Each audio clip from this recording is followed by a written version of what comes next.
Anyway, a huge thank you, Stephen Davidson. It's Stefan. Oh, right. Stephen Davidson. Still getting the hang of this. Sorry.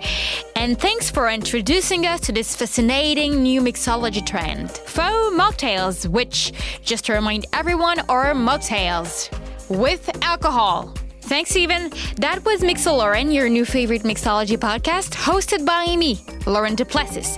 If you enjoyed this episode, don't forget to subscribe and leave a review. We'll be back soon with another episode.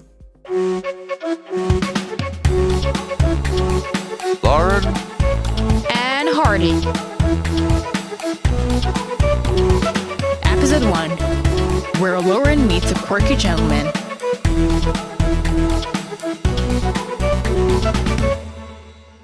Yeah, I'm not feeling the FOMO for faux mocktails. If we start turning away the only guest who actually say yes, this podcast is gonna fizzle out fast. Yeah, the studio's been on my case too. We still owe them a ton of unpaid hours. I just want real stories, you know?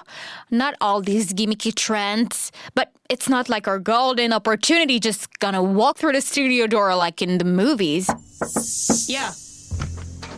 Hi, can I help you? Oh, indeed you can. I'm looking for someone to tell my story. Step closer. I can't hear anything with my headset on. Thank you.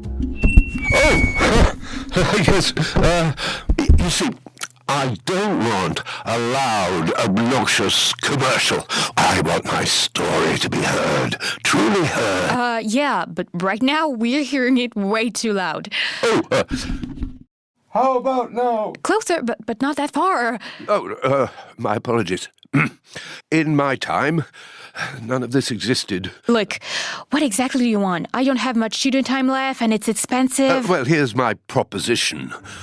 I wish to telegraph a radio announcement directly into those small Galena crystal receivers that people always seem to be holding. You mean a podcast? On a smartphone? Okay, but about what? I wish to tell the story of cognac, but a cognac like no other. Watch, it's going to be some kind of cognac in a gel or pill form. Oh, a terrifying spectre. Worse, my producer. But perhaps you're not well versed in brandy. Excuse me? I'm from New Orleans. Cognac is a staple there. The Vieux Carré, the Césarac. My grandfather made those all the time. Splendid. Then I've truly come to the right place. Tell me, do you know the incredible story of Hardy Cognac? I know the brand, sure, but I'm not sure if I'm familiar with its history. It all begins... Oh, wait, you're starting like that? Like, right now? Well, of course, yes. It all begins in the 17th century in England. Oh, we're going way back, huh? Straight to the dawn of civilization. It was an era when Dutch merchants sailed across Europe, needing a way to preserve wine for months on end. One day, they discovered that wine stored in barrels underwent a transformation. It became burnt, stronger, capable of lasting indefinitely, and most importantly, it tasted extraordinary. Without realizing it, they had invented rendezvous, burnt wine, what we now call brandy. And did Monica get invented at the same time as brandy? Shh, Tom, this is getting interesting. So cognac was invented kind of randomly? What? By chance. Yes, indeed. The real magic came later, with double distillation.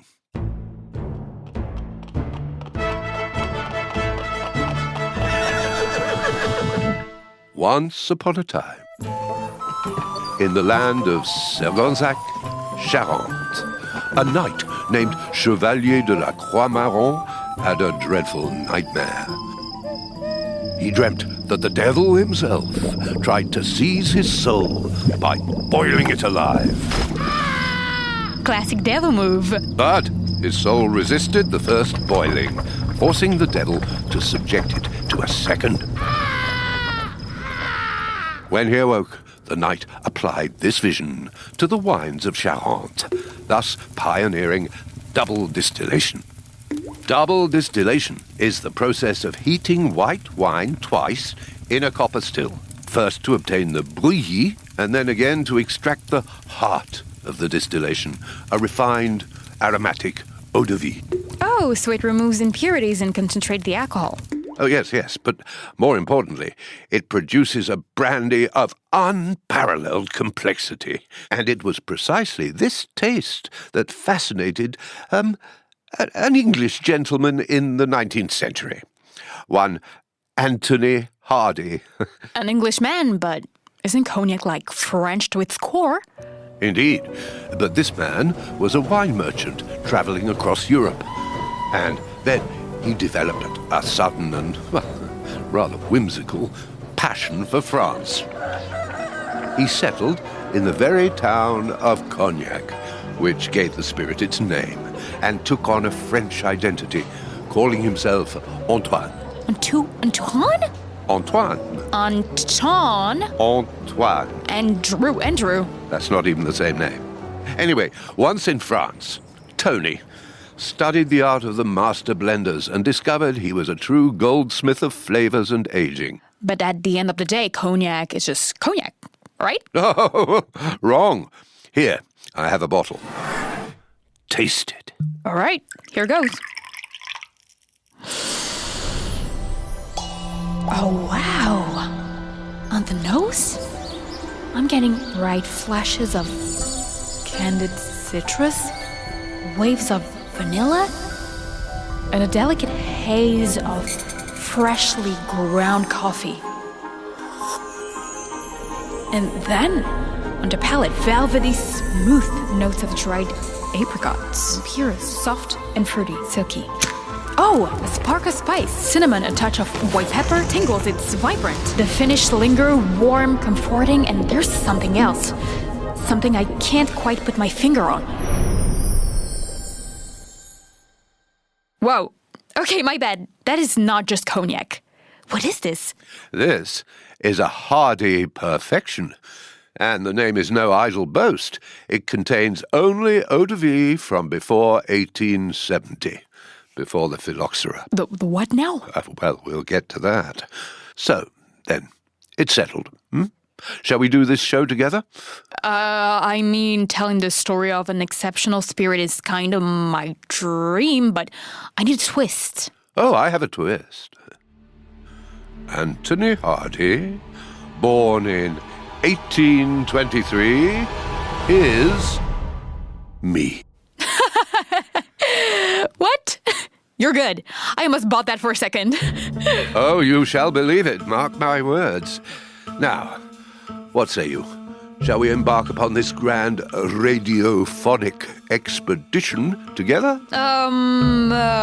Okay. This is moving kind of fast. Oh, you shall be handsomely compensated, young lady. Well, now, if you'll excuse me, I must just investigate a certain shot bar I spotted on my way here. I suspect they have spirits of remarkable quality. Not sure about that. Okay, who is this guy? An actor? He dresses like he's straight out of the 19th century. Then again, so do most of my hipster friends in Williamsburg. Okay, I'll give Hardy this. His promo team goes hard. Well, looks like we're doing this podcast. I mean, unless you'd rather go with the guy who wanted to pitch his effervescent cocktail tablets. Yeah, no, let's do Hardy. To be continued.